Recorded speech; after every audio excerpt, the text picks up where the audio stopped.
क्या आप सबों को पता है कि इस जीवन में हमारा युद्ध कोई निरे मनुष्य से नहीं बल्कि अंधकार की शक्ति और संसार के आधिपत्यों से है। हमारे जीवन के सबसे बड़ा शत्रु कौन है? इसके उत्तर हमें मिलेगा पहले कुरिन्थियों अध्याय 15-26 में। सावों के अंत में नष्ट किए जाने वाला शत्रु है मृत्यु।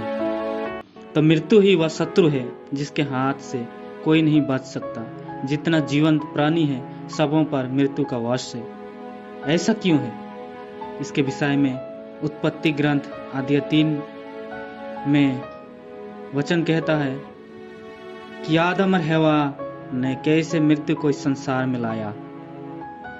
उनको जब परमेश्वर इस संसार में सृष्टि किया, मिट्टी से गाड़ा, अपना प्रतिरूप बनाया, इस संसार के सभी चीजों पर अधिकार दिया, पर ईश्वर ने एक आज्ञा दी थी कि वो आदन बटिका के बीचों बीच वाले जीवन वृक्ष के फल ना खाए। अगर वो खाएगा तो वे मर जाएगा। लेकिन शैतान जो झूठ का पिता है, उन्होंने हव्वा को बहला फुसला कर भरमा कर उस फल को हव्वा को खाने के लिए इतना उकसाया कि हव्वा रोक ही नहीं पाई और उन्होंने फल तोड़कर खा लिया और आदम को भी दिया। और यही कारण है जैसे प्रभु ने कहा था, यदि तुम फल खाओगे तो मर जाओगे। उन्होंने आज्ञा भंग किया और उसी क्षण उनकी अमरता खत्म हो गई और मृत्यु जीवन में प्रवेश किया। इसलिए हर मनुष्य जो इस दुनिया में जन्म लेता है मृत्यु के वश में आ जाता है। प्रवक्ता ग्रंथ अध्याय 10-15-16 में वचन कहता है, जो पाप करता है वह अभिषिक्त है। इसलिए प्रभु ने पापियों पर विपत्तियां ढाई और उनका सर्वनाश किया है।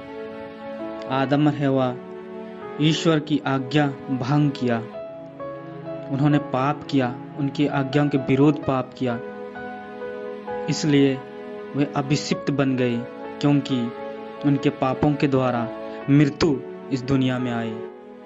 हमारे जीवन के एकमात्र शत्रु है शैतान, पाप और मृत्यु। इसलिए हमें शैतान के हर हरकतों से हमें हमेशा होशियार रहना चाहिए, क्योंकि शैतान अपनी जाल फैलाते हैं, अपनी जाल में मनुष्यों को फंसाते हैं। नाना प्रकार की इस संसारिक जीवन में जो चीज़ है, जो वस्तु है, जिससे मनुष्य भोग विलास में पड़ जाते हैं, वही शैतान के फंदा बन जाता है और उसी फंदे के द्वारा हम पाप में पड़ जाते हैं और पाप के द्वारा मृत्यु हमारे जीवन में निवास करता है।